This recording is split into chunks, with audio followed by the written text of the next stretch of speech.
What's up, guys? Welcome to another episode of the Creative Blockman podcast.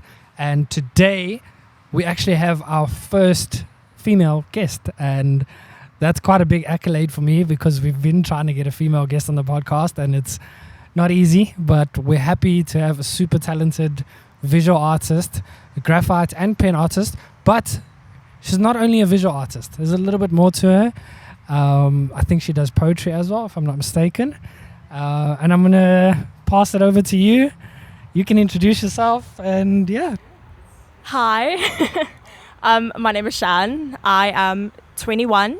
I'll be 22 in June, and I am an artist. I live in Durban, born in Richards Bay, but yeah. Durban, guys. You see, we came all the way to Durban for this episode. I feel very honored that you guys traveled all this way just for me. Well, I mean, and I'm your first female guest. And that as well. So yeah, give yourself a pat on the back. Love that I'm breaking the gender rules. Yes, here, thank you. We also genuinely, myself and Katie were sitting one day and we're just looking at each other. We're like, dude, it's like we only have guys on this podcast. Like, what's going on? This doesn't make sense. Like, there's so many talented females out there. We need to get a talented artist on the podcast that's female. So yeah, thank you for actually being here. Thank you for having me. It means a lot to us as well, and that's why we came down here. We're like, we've secured the guest. Let's make it happen. Whatever we got to do, we're gonna make it happen. If it's got to be done, it's gonna be done. So yeah, as you guys can see, that's a ship. Yeah. It's not a green screen. Okay, okay. It's the real deal. You were gonna say something. I cut you off. Sorry. I think Katie was the one because my boyfriend had shared one of my art photos on his Instagram account. Yeah. And Katie messaged him and was like, hey, do you think your girlfriend would be interested in doing a podcast? Yeah. And I was like, oh, that's really cool. But then I went into your page and I saw all the freaking talented people that you were interviewing, and I was like, nah, I'm just your regular artist out there. I don't think... but I was like, it's something new experience. So you're definitely not a regular artist. There's a lot of people out there that are regular artists. You're extremely talented, so thank you. I don't think you should undersell yourself for 1 second. I mean, that's why you're here. Both of us. I wouldn't say we're particular, but we are in a way. You know what I mean? Because I know everybody's let's say, coming up, and you're not going to be the greatest artist, but I want to have the best artists on this podcast. You know what I mean? That's what I'm pushing for. It doesn't help me just getting a dude that can hardly draw or a chick that can hardly draw. It's not going to benefit. Yeah. It's not going to benefit anything. I get that. So yeah, guys, we are in Durban, and we're going to get into the first question. You could say that. I don't like calling these things questions because it's more of just a conversation, but at the end of the day, it is what it is. So, what was your first experience with art? You know what I mean? When were you first exposed to art? I feel like this is going to be the most basic answer ever. That's fine. Nothing wrong with that. Nothing fancy, but I would say primary school. Yeah. I mean, I'm pretty sure a lot of artists, primary school, nothing too grand. Yeah, so just something you did throughout primary school, and obviously just followed you through high school and stuff like that, which makes sense. I mean, that's what school is for, I guess. To bring out something. I hate the schooling system. In my honest opinion, I think it's a complete waste of time. But there are some really talented people that come out of the art classes and stuff like that. Yeah. But I wouldn't say, as a youngster, I picked up a pencil for the first time ever and was like, this is what I want to do with my life. I'm I want to be an artist. I'm dead set on this. I mean, I feel like I just loved art as much as the next 7-8-year-old did. So it was really young. You could say almost grade 1. Yeah, grade 1. Okay. But I mean, when did you know that shit, I'm actually quite good at this. Let me... I think in grade 7. Okay. I was 12 in grade 7. So I think that's when I first realized, wait, I can do this. I've got something here. And I mean, don't get me wrong, I was absolutely terrible at 12 years old. But you were 12 as well. But I was 12. But looking back, I think that was the first moment I was this is actually, I mean, still at that age, I was never I want to be an artist when I grow up. But I liked it, and I realized, I was good at it. I mean, grade 7, I got 100% actually for my in I think the 4th term. Yeah. Nice. So, and I think the first time I realized did that. That was the only 100% Oh, you still I got ever it. got in my life. Still got it. Own it. But yeah, no, I think that was the first time I ever realized, I could actually draw. I mean, I was getting a lot of compliments from the teachers and stuff. So Okay. but still, like I said, at that point, I was never like, I want to be an Yeah, you artist. weren't set on it like, this is No. me. This is who I am. Well, you are really talented. Like, even when Katie showed me Thank you. your work, I was like, because usually, I'm going to be honest, like sometimes like somebody will show you like a drawing or a tattoo and then whatever, you want to be nice. So you're like, yes, that's really cool. Like, a person's really talented. I get that. When Katie showed me your work, I was like, holy shit. Like, okay, this time it's not like play. I'm not trying to be nice. Your work's really, really good. So I appreciate that. So you could say grade 7, that's when you knew, like, okay, cool. I'm kind of good at this.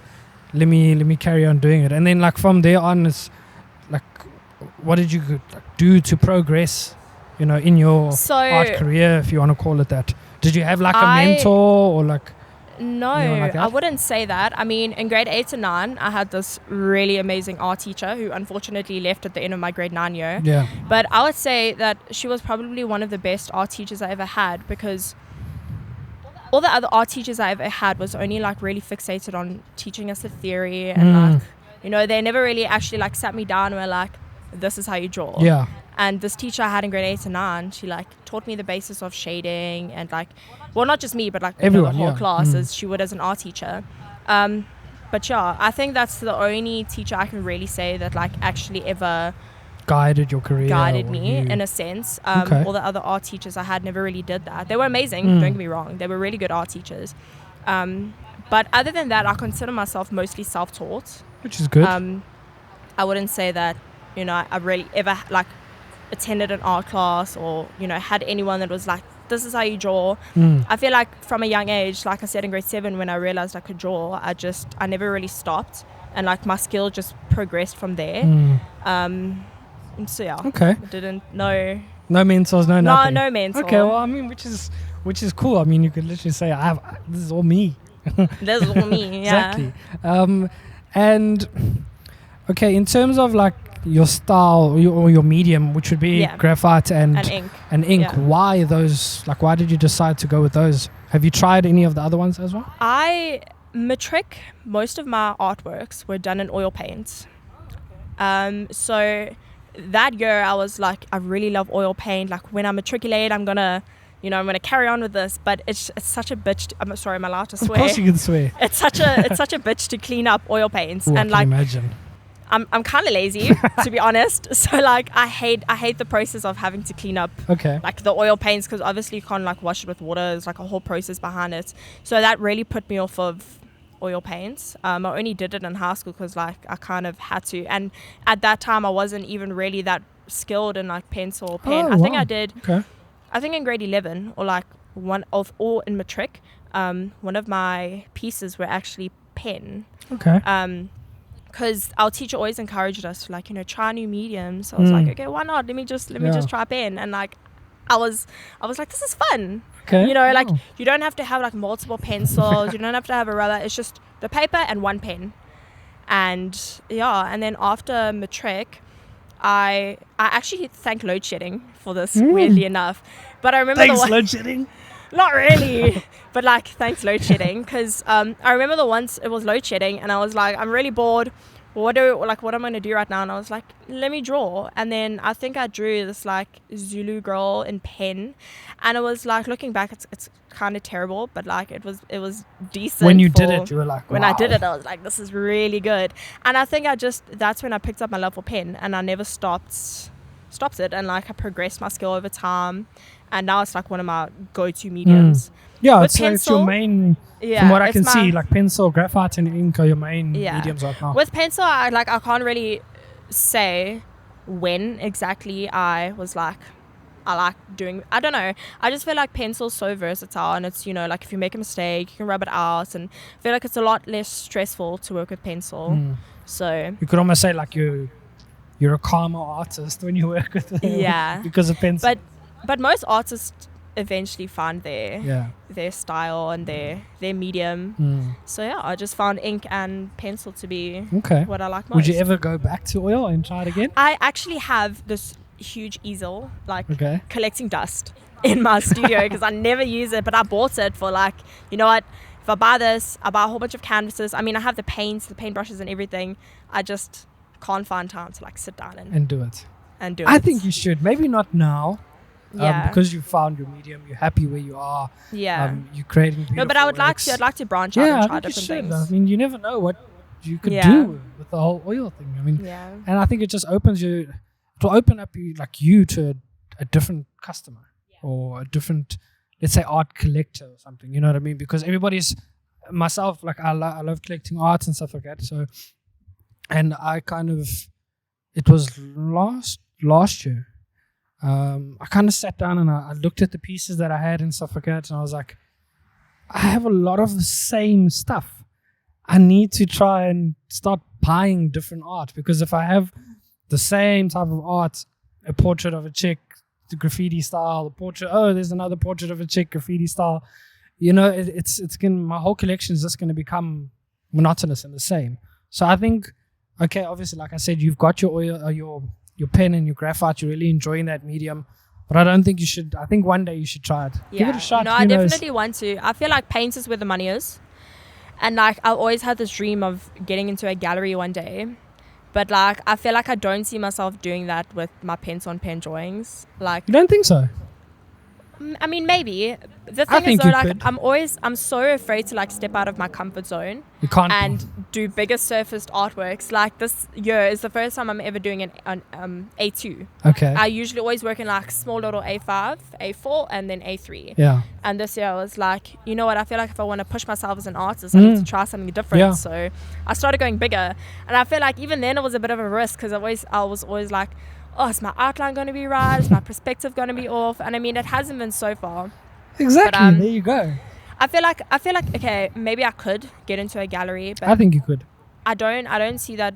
I don't see myself in a gallery with like the size artworks I do. I feel like I need to push Yeah, myself. I think to you go- definitely do. to go bigger. You need to go bigger. I don't know if you Yeah. know the artist, South African artist as well, Jono Dry.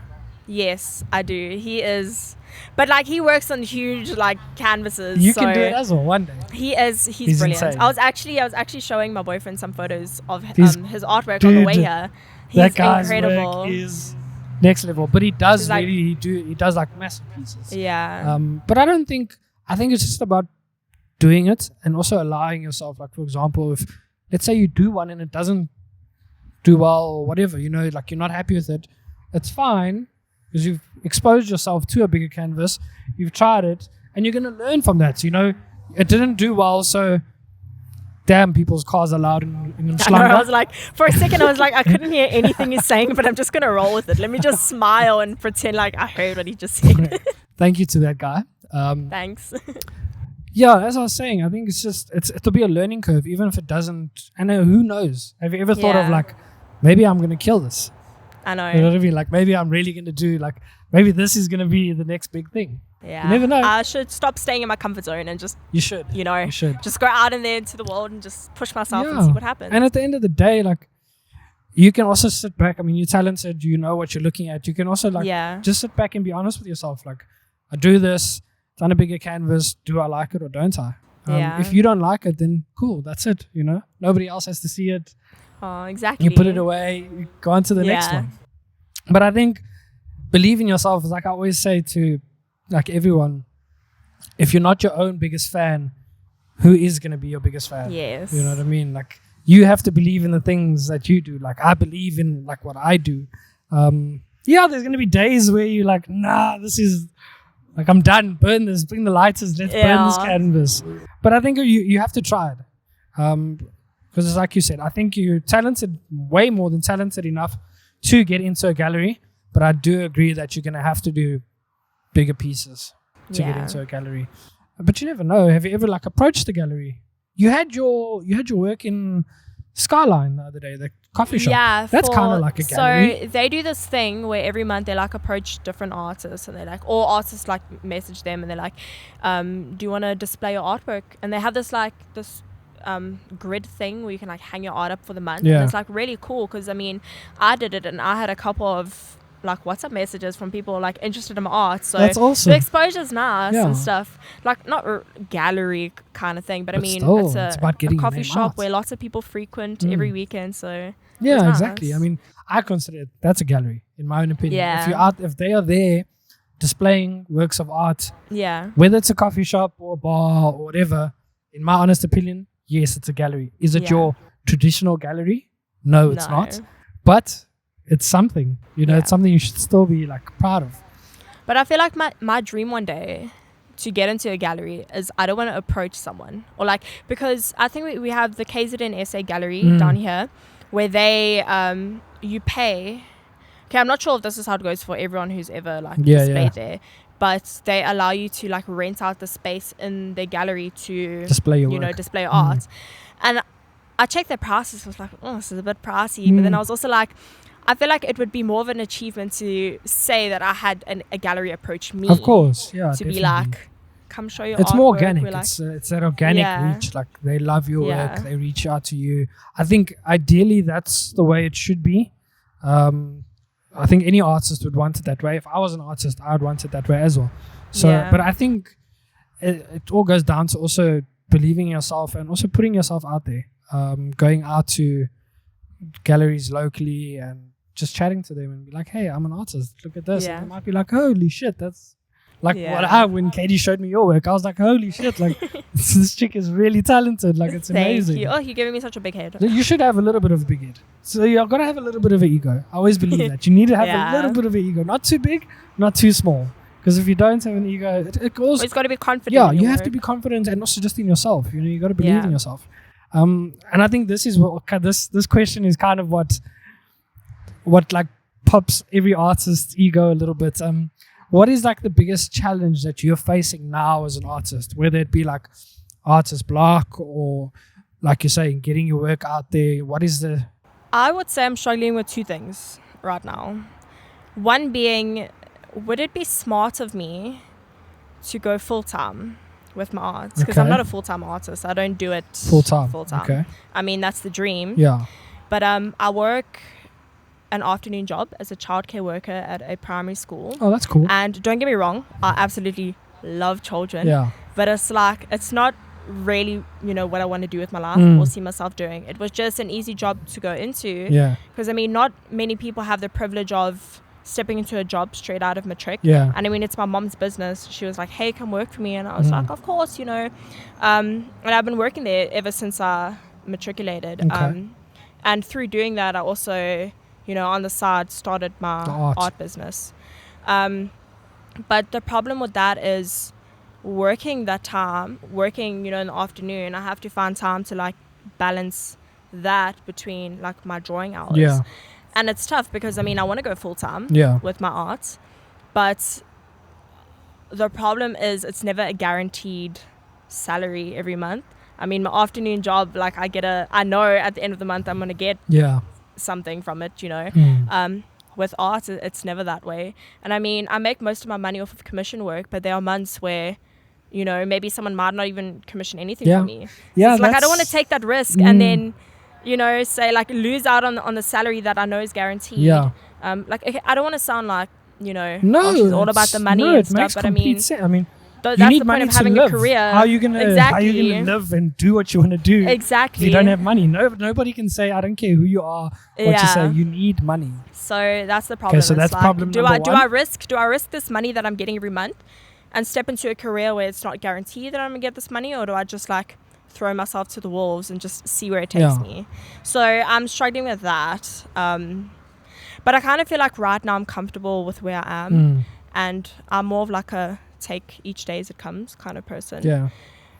Okay. But in saying that, it's also like, okay, well, if I don't like throw myself to True. the wolves and try it, how will I grow my business, and how will I, like make myself Yeah.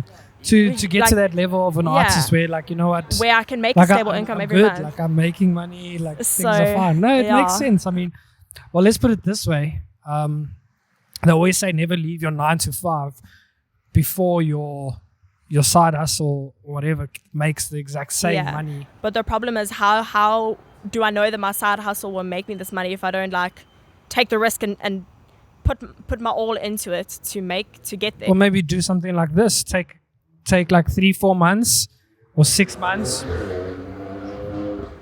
Mslanga, I don't know if you guys heard that, but that sounded nice. Very, very nice car. I have been getting little to no sleep. Look at him, he's so excited. But anyway, take a couple of months, take like 6 months, and then compare it. Like sit down and be like very numbers like wise, and just be like, cool, I made this much from commissions and art this month. I made this much from my job, and then compare it. Give it a bit of time. But at the end of the day, you are gonna have to just take the plunge and put yourself out there, and maybe speak to other artists as well, like well-established artists. If any of you well-established artists, hopefully Justice, if you're watching this, or Fortwani, if you're watching this, please give Shan some advice on how you guys did it. I don't know if they're going to be watching this. Hopefully they will. I think they'll watch it, Katie. I think they'll watch the podcast. Anyway, but yeah, I think it's also it is a difficult decision. It's a very hard decision, and I think you're not the only one that has to make those decisions in life, and there's a lot of people that have made that decision and look where they are today. So I know. Maybe believe that it will happen, but I get your fear. It makes complete sense. And second point of something I'm struggling with is commission work and my originals. Yeah. Because I love doing commission work, but it's a lot of stress and a lot of anxiety.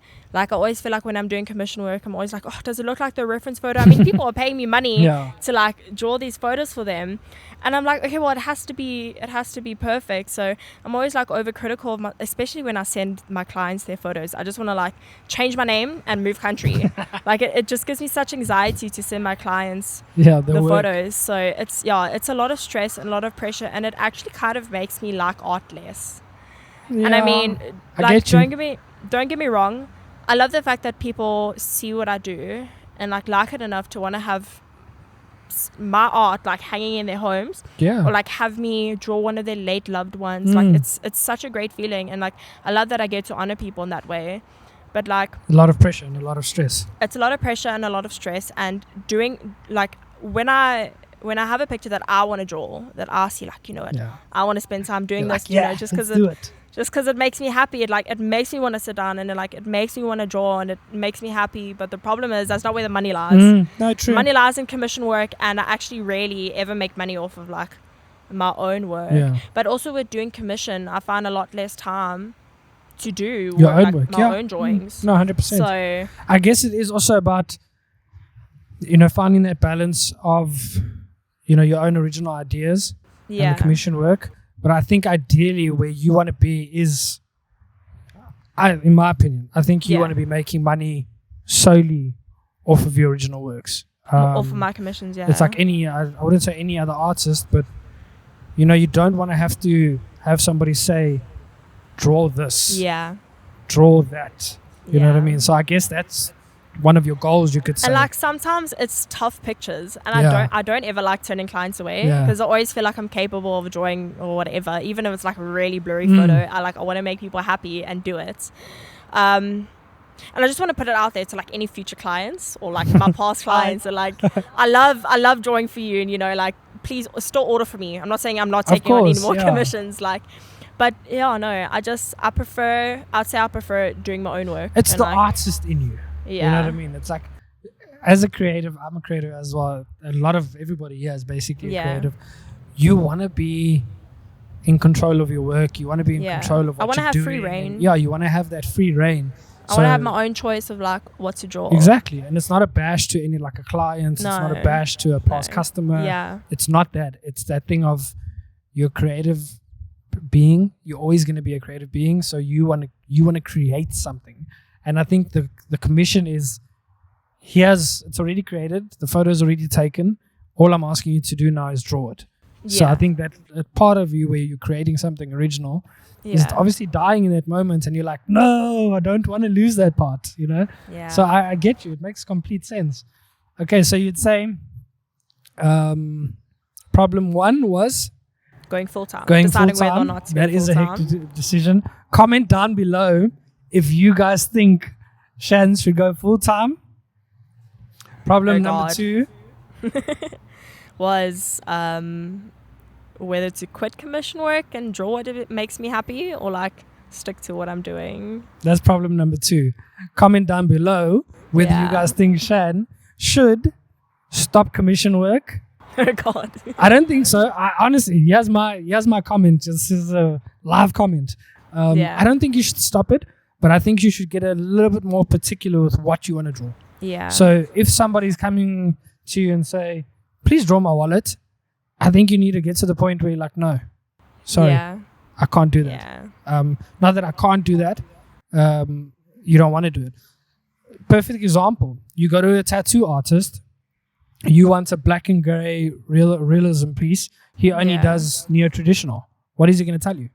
No, I don't do that style. Go to another artist.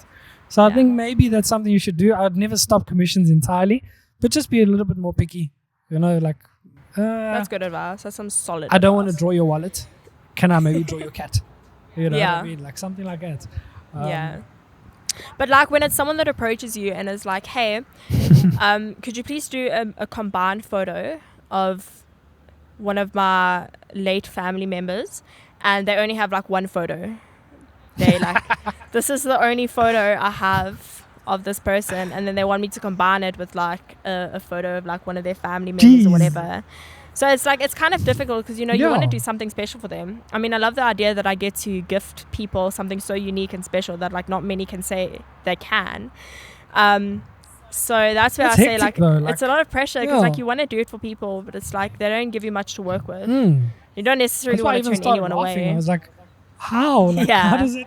Doesn't even make sense almost. You just got to make it work. Like that's where the anxiety comes in because it's like... I don't blame you. I'd be anxious also, as well. the problem is like, okay, they're only sending you one photo of this person and then it's like, oh gosh, like I have to make like it perfect. This is the photo, if I feel like I can't do this whilst I'm drawing it, I can't necessarily message them and be like, hey, do you have an alternative photo I could work with? You know, I just got to suck it up and just hope for the well best. done for you. All of the commissions that you have done. Thank you. Because I can imagine some of them must have been fairly difficult to do. So well done for actually just getting them done. What's your favorite like part of your whole process? You know what I mean? Is it coming up with the original idea, or is it just literally sitting down and just sketching? I'd say overall, just watching my piece come to life. Okay. You know, like as I'm drawing, like I usually like always take a step back and I'm like, wow, like this is really starting to come together, and it's like it's so cool. Technically, like if we're talking in technical terms, like whilst I'm drawing, especially when I'm drawing with pencil, like after, because I do this thing where before I like really shade, I do like a layer of just pencil, and then I take a kneadable eraser and I like erase some of the parts where, you know, it would be lighter on the drawing, so like essentially adding the highlights. And then when I do that, you can really watch the drawing pop and come together. So if we're speaking technically, that's like my favorite part of like the actual drawing process, but overall it's just watching it come together and come to life. That's pretty cool. Like I love watching like just people create in general. Like it's always fascinating, especially like drawing, you know what I mean? It starts with like, I saw this other, I don't know, I think it was your page actually. You drew, it was your page. You drew a guy in a helmet, and it was just like the outside sketch, and it was, then the next image was more detail, the next image was more detail, and the next image was a finished piece. I was like, what the actual fuck? Like, that is insane. I drew a guy in a helmet. Yeah, I think a guy in a motocross helmet. I did do a drawing like that, but that was like... Yeah, no, like I was like on your Instagram then page. Yes. It was me. Probably like 2 years ago. It was like, there was like a little pen A5 drawing that I did of... I don't know who it was. I can't remember. Yeah, that.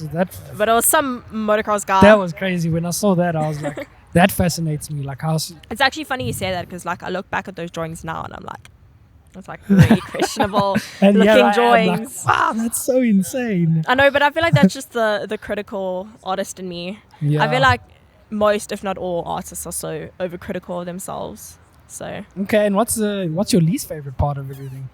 Oh God, just getting the outline down on the drawing. You know, like my favorite part of the process is, I didn't add that, is shading. Like I like the shading process of it. But like to get the actual outline of the drawing down and make sure like everything looks perfect before you start shading. Because if it's not perfect and you start shading, you can't necessarily like do anything about it. You just got to like work with what you got. Oh damn. Shit, so the outline's really important. Yeah. Wow. You have to make sure like I the learned outline something is the outline is perfect. It's like in proportion. Everything is like the right size.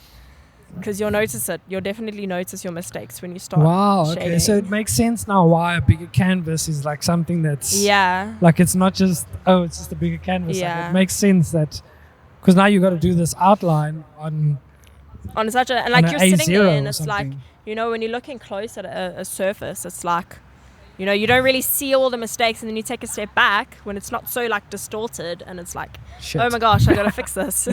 Okay. So yeah, it's a lot of Wow. pressure. Okay, drawing so on a your bigger outline surface. is not you don't really enjoy the outline, and then Yeah, I shading don't is your enjoy favorite. it. No, and it takes me so long. Really, the outline it takes long. It takes long, yeah. Yeah, I'm learning so much shit here. Like, I'm thinking the shading is what takes long. No, not Meantime, actually. it's the outline. That's so cool. Wow, interesting. Respects to all graphite and pen artists. Is it the same with pen? Yeah, So your outline would be like the hardest part Yeah. with pen as well. yeah. Are they similar? In terms of like technical like drawing and like shading? Well, when I've got an outline down, all the outline is going to be the same regardless of like whether I'm working with pencil or pen. Because I mean, after I have the outline down, it's like, okay, am I gonna shade this with pen or I'm gonna shade this with pencil? So like, there's no Yeah. different technique I use or anything. It's Okay. the same for both. Now, in terms of artists, do you actually have a favorite artist? I was gonna say John O'Dra as well. John O'Dra. If we're I talking love that dude. historically, not really. Okay. I don't think there's many artists from the past that like really did any like pencil drawings and Yeah. stuff. But just in general, like, there must be somebody. There's this guy on Instagram. He's also a South African artist. His Okay. name is Peter van der Merwe. Okay. Merwe, sorry. He does like these insanely realistic, like hyper realistic pencil drawings that I aspire to do one day. The problem is I don't have that much patience and time to like sit down and like draw out every single detail and stuff. But yeah, no, I definitely look up to But him when you go 'cause full he's- time, you will have that much. I you mean, will have that much time. if I go full If time. you- But yeah, yeah, you never know. no, he's incredible. But all those guys probably are full time. I know John Yeah. O'Dra is full time. Like, you Yeah. can't the works that they do. No, I I mean the think- guy's verified on Instagram, Oh, so yeah, like, true. He's definitely full time. yeah. That's for sure. And then, in terms of like internationally, are there any favorite artists, anybody that you like look up to, or anything like that? Or is it only the local guys? If it is only the Yeah. local guys, I mean, Just, salute to our local. I mean, South I've seen a lot artists. of artists on Instagram that Yeah. like do shit that I want to do, and I'm like, oh, I wish I could draw like that. None that I can name off the top of my head. Okay. It's like asking me what's your favorite movie, and I definitely have a favorite movie, but like when someone asks you that type of question, you forget every single movie you've ever watched in your life. True. It's like, What is your favorite movie? oh God, I don't know. I had to ask it. I'm sorry. I'm that guy. I don't know. But yeah, no. Interesting it's, question, actually. yeah. What is your favorite movie? I'd say it's the local guys. Then, in terms of like, obviously, the whole world, not the whole world, pretty much the whole world, we're all moving towards this whole digital NFT, like that type of stuff. How do you feel about that? Is it like something that interests you, or you just like stay away, Satan? Yeah, I'd lie to you if I sat here and said I understand the whole concept. I don't behind as well, an so don't NFT. worry. I mean, I've done tons of research on it. I've watched a lot of videos on an NFT, just trying to understand the basic concept of it. And like, I don't know what it is, but like, I just can't grasp the concept of an NFT in its full extent. But funnily, is that even a word? Funnily. Is that a word? Funnily. Okay. Well, it's a word now. It's a word today. Funny you asked that actually, because I think it was about a year and a half ago or 2 years ago. I have a friend, an artist friend as well, and I saw that she turned her tangible artworks into an NFT. And I saw this and I was so intrigued, and I was like, that's really cool. And I think someone like paid her $50 for like one of her NFTs, and I was like, in rands, that's quite a bit of money. It is, yeah, definitely. So I was like, yeah, that's really cool. And I messaged her, and she was so nice, and she like explained to me how she did it and stuff.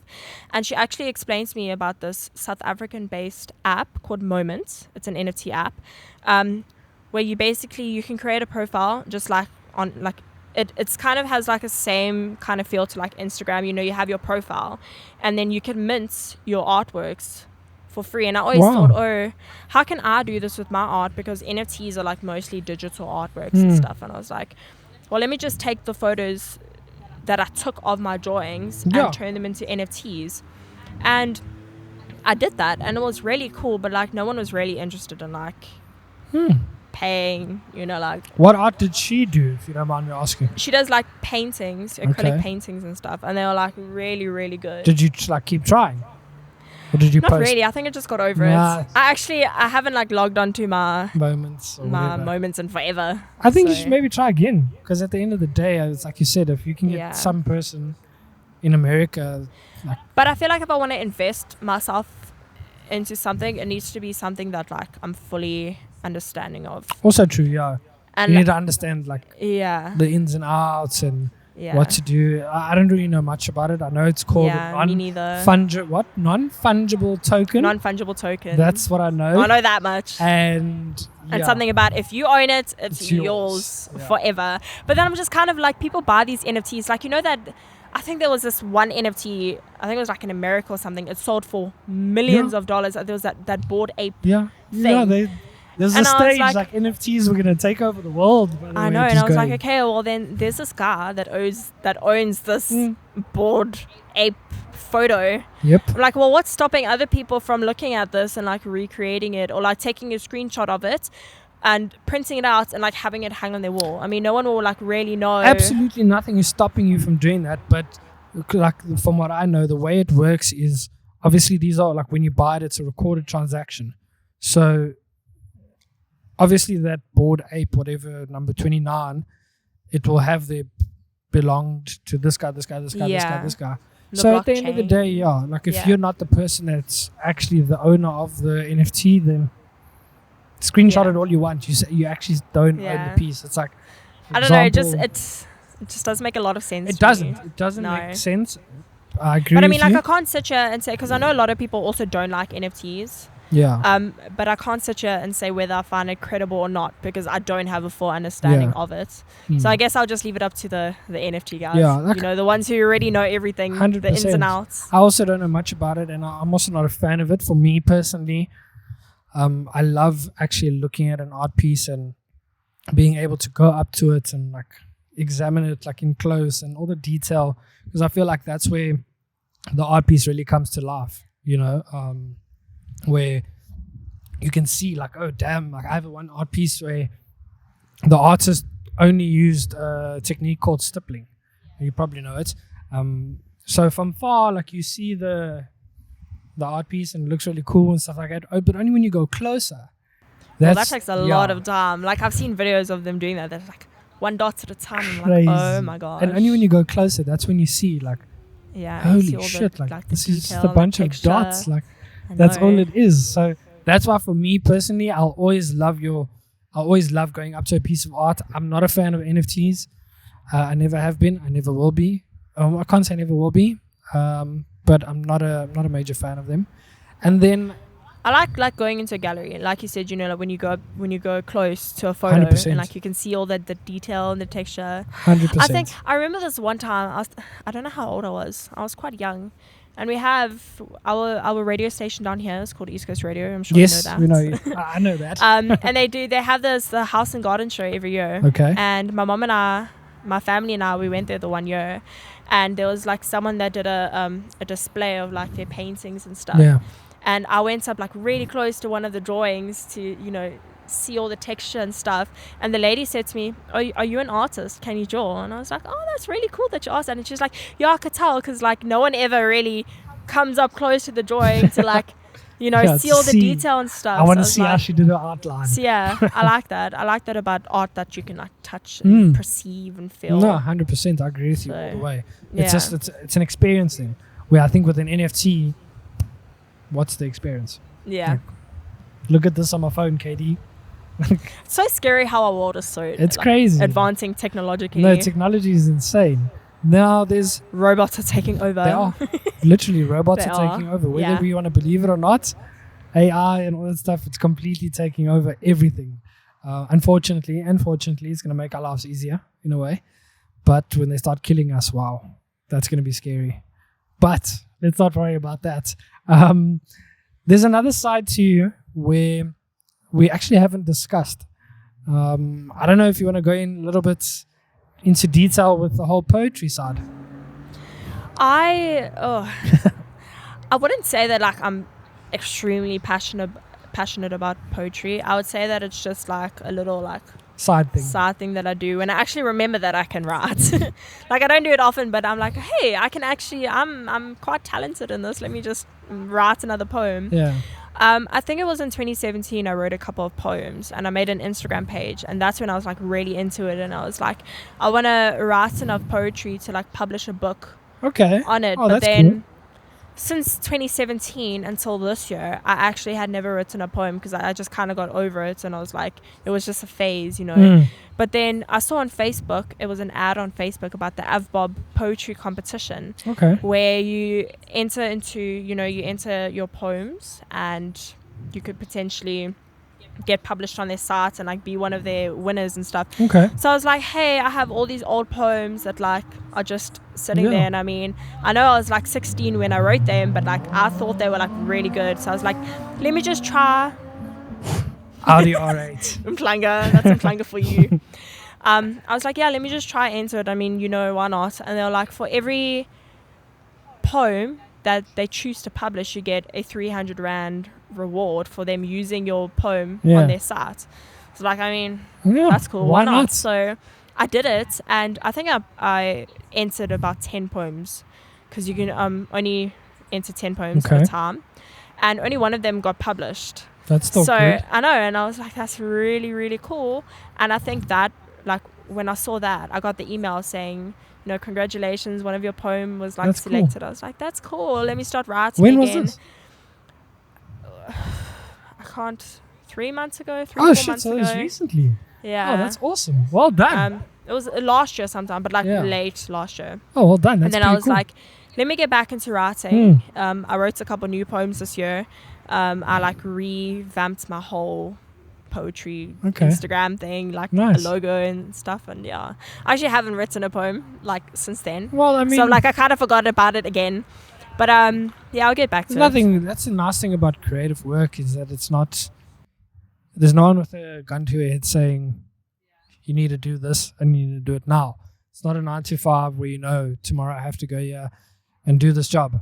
Where if you want to write a poem tomorrow, you wake up in the mood to write a poem tomorrow, write your poem. You know what I mean? Like, that's the cool thing. So I think it's just cool that you have that side to you, because a lot of people, well, not a lot of people, but from my experience, I've seen like a lot of artists are usually like a visual artist, this, that. But once you can add more elements and stuff like that, and you can diversify into like different areas, I think that's just going to help your career as a whole. An artist that I really look up to, I don't know if you know him, his name's Fatwani Mukeli, based in Joburg, but I mean, he's a super talented visual artist.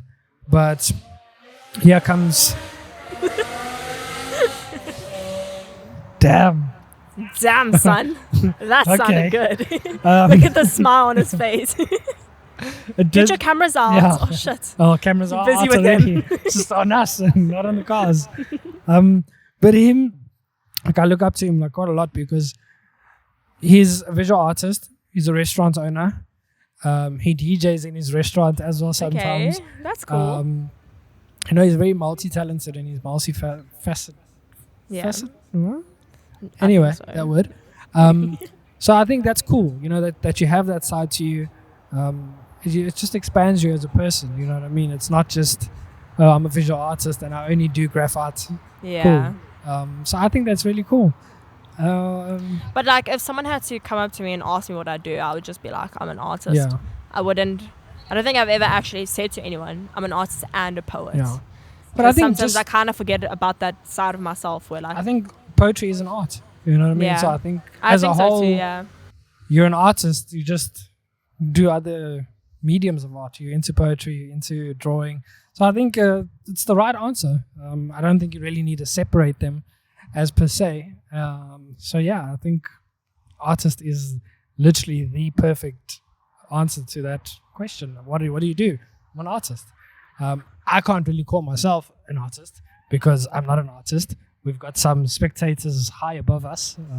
Sorry about Sounds that, like guys. they're having. A great time. Sounds like they're having fun. Can we come to your party? We're going to join them now. But anyway, that pretty much wraps up the episode, guys. I don't know if there's anything you want to say more. I wanted to ask you actually how you got into podcasting. I'm going to cut you off 1 second. That actually doesn't wrap up the episode. I Oh. completely forgot about the hamburgers. Back to you. Sorry about that. It's all good. It's all good. You wanted to ask me? Oh, how you got into podcasting? I don't think it's... How can I say it? I've always been a creative person. I've always just loved being creative, creating things.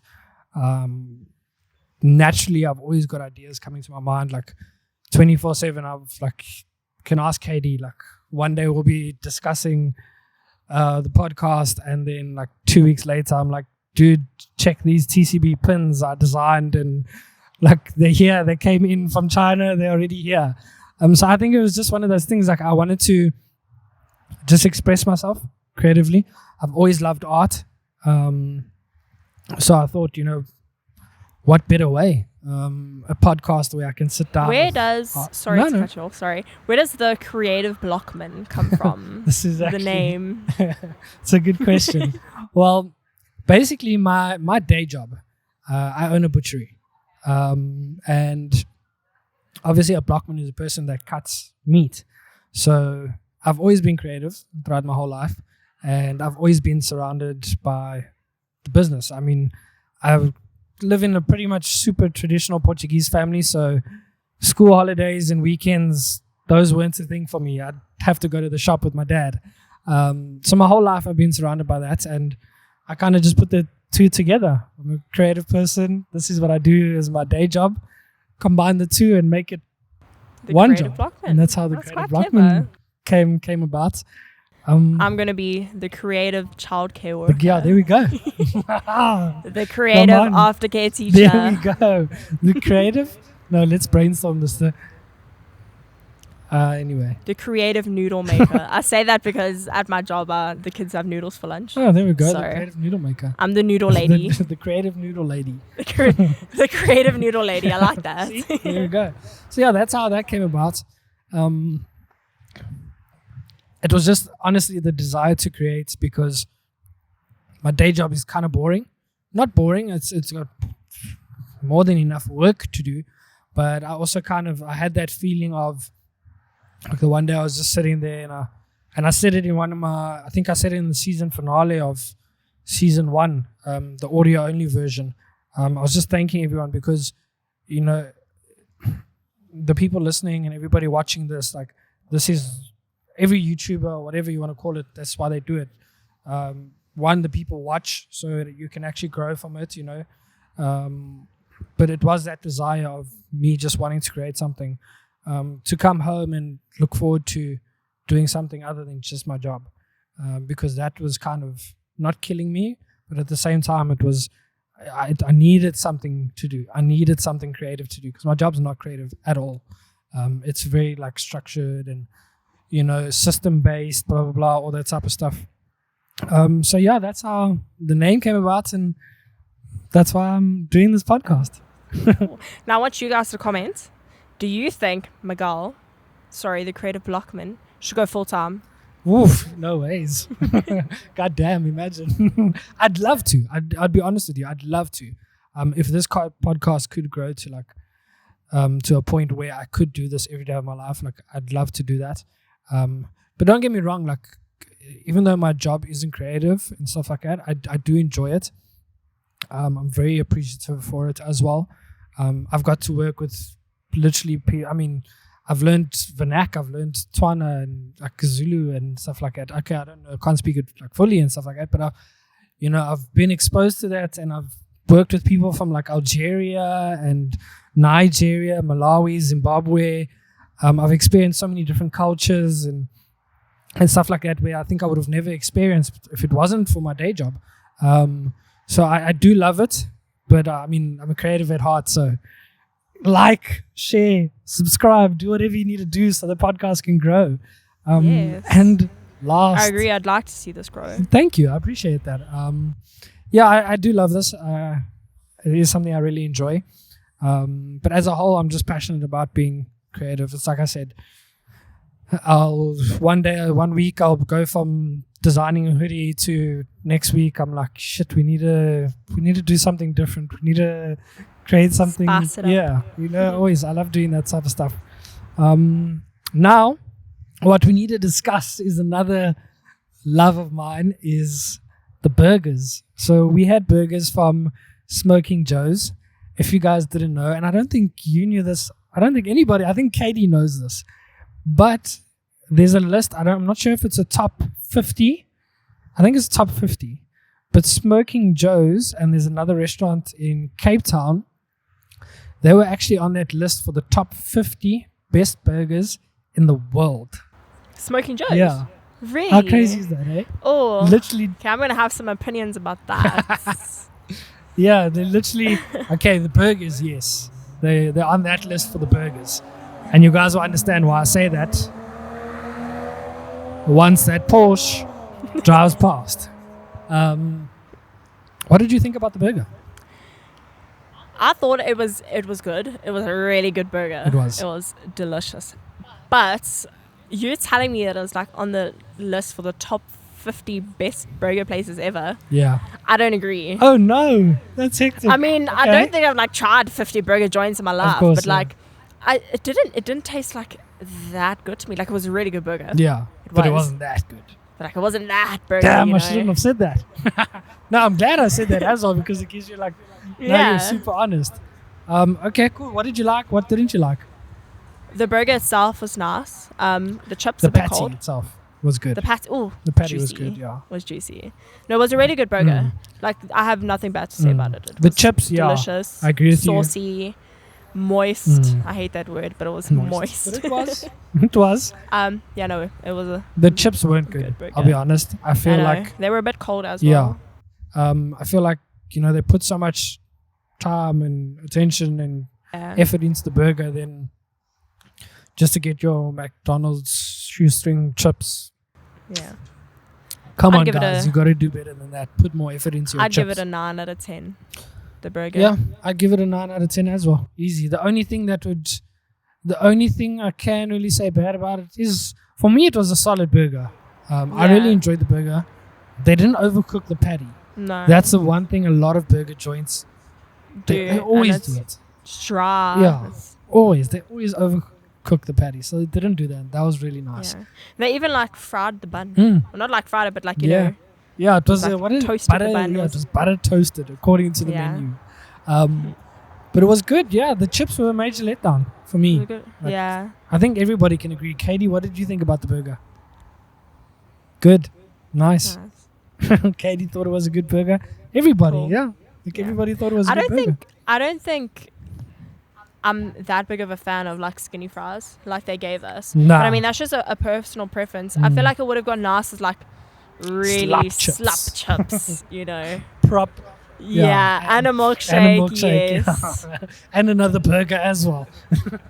No, definitely. Maybe an extra patty, so Yeah. it was like a big burger that you just had to like you know Devour. devour. Okay, so 9 out of 10 for the both of us for the burger. 9 out of 10.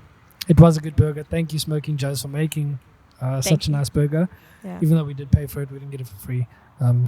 One day, Sponsor Smoking us. Joe's, one day you're going to give us burgers for free. And again, guys, it's that time of the episode. It's time to wrap it up. And I just want to thank you guys for watching.